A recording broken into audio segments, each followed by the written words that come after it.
Well, happy Friday to you and your family, and a continued happy Easter season.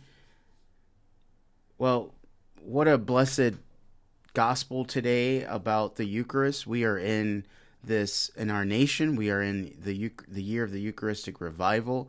So today, a lot of things kind of are connected in so many ways.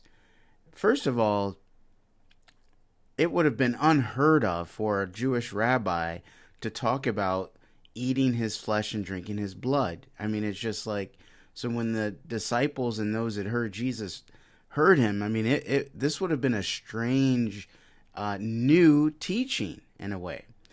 At the same time, they would have connected what he's trying to say, that is, in the flesh and most especially in the blood, because remember, in the Hebraic law, you did not drink the blood of animals because the life was found in the blood of the animal. And so we have here Jesus saying, drink my blood. You won't have not just life, but eternal life. So they would have understood he's trying to make a connection to the Levitical law of why we don't drink blood, because life is present in the blood. And he wants us to drink his blood because his life is present in his blood.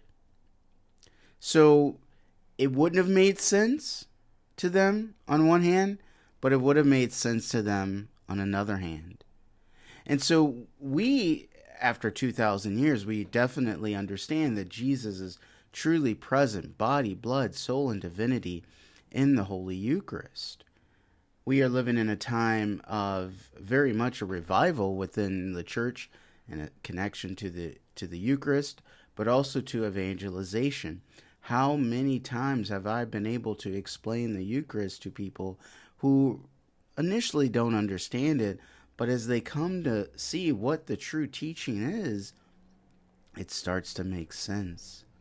Even they start to connect what the Old Testament said to what Jesus speaks of in this chapter of John. So the Eucharist is not just the source and summit of the church, but the Eucharist, Jesus present in the Eucharist, is also the source of evangelization. In a world that is very much about nutrition and receiving things and taking supplements and being, being healthy. Well, spiritually and in terms of our eternal life, that's what the Eucharist does for us. So the Eucharist is the source and summit of the church, and I truly believe the source and summit of the new evangelization. Peace.